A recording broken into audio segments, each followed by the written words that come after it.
அன்புள்ள விருச்சிக ராசி அன்பர்களே வணக்கம். 2025ஆம் வருடத்திற்கான பலனை நாம் காண இருக்கிறோம். தற்போதைய கிரக நிலைகள் விருச்சிக ராசிக்கு 2ஆம் இடமாகிய தன குடும்ப வாக்குஸ்தானத்தில் புது வருடம் பிறக்கிறது. 2இல் சூரியன் புதன். சூரியனும் புதனும் சேர்ந்தால் கல்வி கற்பவர்களுக்கு நல்ல கல்வி அறிவு மேம்படும். பிறர் மனதில் உள்ளதை எடை போடும் சக்தி. 4ஆம் இடமாகிய கும்ப ராசியில் சனி சுக்கிரன், 5இல் ராகு, 7ஆம் இடமாகிய கலஸ்தரஸ்தானத்தில் குரு வக்கரமடைந்திருக்கிறார். 9இல் செவ்வாய், லாபஸ்தானத்தில் கேது பகவான் இருக்கிறார். 9இல் செவ்வாய் இருப்பதால் தொற்ற காரியம் பலிக்கும். புதிய முயற்சிகள் பலிதமாகும். வீட்டில் களவு போக வாய்ப்பு. பொருட்களை பத்திரமாக வைத்துக் கொள்ளுங்கள். தற்சமயம் மார்ச் மாதம் 29ஆம் தேதி சனி பெயர்ச்சி நடைபெறுகிறது. 4ஆம் இடத்தில் இருந்த சனி பகவான் விலகி 5ஆம் இடத்துக்கு செல்கிறார். அர்த்தாஷ்டம சனி. சிலருக்கு கால் வலி, கை வலி, மூட்டு வலி, முதுகு வலி இருக்கும். 7.5 சனியில் பாதி போல மார்ச் 29ஆம் தேதி அர்த்தாஷ்டம சனி விலகி 5ஆம் இடமாகிய பஞ்சமஸ்தானம் குரு வீட்டுக்கு செல்கிறார். 4ஆம் இடத்துக்கு 5ஆம் இடம் ஓரளவு பரவாயில்லை. அடுத்து மே மாதம் 15ஆம் தேதி குரு பகவான் 7ஆம் இடமாகிய கலஸ்தரஸ்தானத்தில் இருந்து இதுவரை நன்மை கொடுத்தவர் 8ஆம் இடம் அஸ்தமஸ்தானத்துக்கு செல்கிறார்.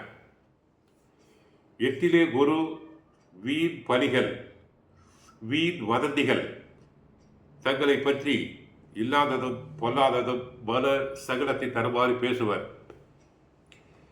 தொழிலில் பெரிய முதலீடுகள் வேண்டாம். அகலக்கால் வைக்கக்கூடாது. இதுவரை செய்யும் தொழிலேயே கவனம் செலுத்த வேண்டும். தொழிலில் நேரடி கவனிப்பு தேவை. வேலை செய்யும் இடத்தில் வேலை சுமை அதிகரிக்கும். உயர் அதிகாரிகள் கண்டிப்புடன் நடந்து கொள்வர். மாணவியர்கள் நன்றாக படிக்க வேண்டும். அஸ்தமத்து குரு. 8இலே குரு என்பதால் அஸ்தம், கஷ்டம், நஷ்டம். பல வகையில் வரவில் சற்று ஏமாற்றங்கள், தடங்கல்கள் உண்டாகலாம். திட்டமிட்டு செயல்படுங்கள். வீட்டு வேலைகளுக்காக, வாகன பராமரிப்புக்காக அதிகம் செலவு செய்ய வேண்டியிருக்கும். அடுத்து ராகு கேது பெயர்ச்சி மே 18ஆம் தேதி. ராகு பகவான் இதுவரை 5ஆம் இடத்தில் உள்ளவர் 4ஆம் இடத்துக்கு செல்கிறார். கேது பகவான் 10ஆம் இடத்துக்கு செல்கிறார். கேது 10க்கு சென்றால் அலைச்சல் அதிகம். 4ஆம் இடத்தில் ராகு இருந்தால் தாயாருக்கு அவ்வப்போது உடல் நல குறைபாடுகள் வந்து போகலாம்.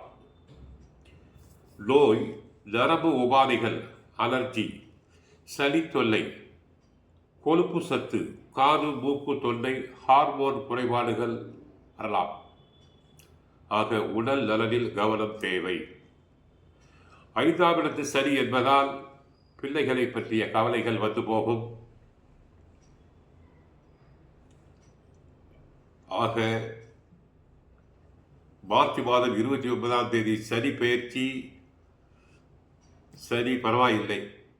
குரு பகவான் அஸ்தமத்தில் அமர்ந்தால் கூட அவர் 7ஆம் பார்வையாக தங்களின் தன குடும்ப வாக்குஸ்தானத்தை பார்க்கிறார். தேவைக்கு ஏற்றபடி எதிர்பாராத உதவிகள் கிடைக்கலாம். அடுத்து 4ஆம் இடமாகிய சுகஸ்தானத்திற்கு குரு பார்வை உண்டாகிறது. ராகுவை பார்ப்பதால் சிலர் வெளிநாடு சென்று வரலாம்.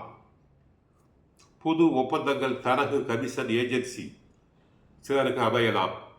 ஐடி தொழிலில் உள்ளவர்களுக்கு நிறைய வருமானங்கள் கிடைக்கும். கலைத்துறையில் உள்ளவர்களுக்கு, ஆடல் பாடல் நாட்டியத்துறையில் உள்ளவர்களுக்கு ஓரளவு வருமானம் கிடைக்கும். மாணவர்களுக்கு கெட்ட சகவாசம் கூடாது, நன்றாக படிக்க வேண்டும். கந்த சஷ்டி பாராயணம் செய்யுங்கள். குருவுக்காக நவகிரகத்தில் உள்ள குருவுக்கு வியாழக்கிழமைகளில் நெய் தீபம் ஏற்றுங்கள். தட்சிணாமூர்த்தியை வழிபடுங்கள். வாழ்க வளமுடன், மங்களம் உண்டாகட்டும். தங்களுக்கு மதிப்பெண் 60 மதிப்பெண்கள் கொடுக்கலாம்.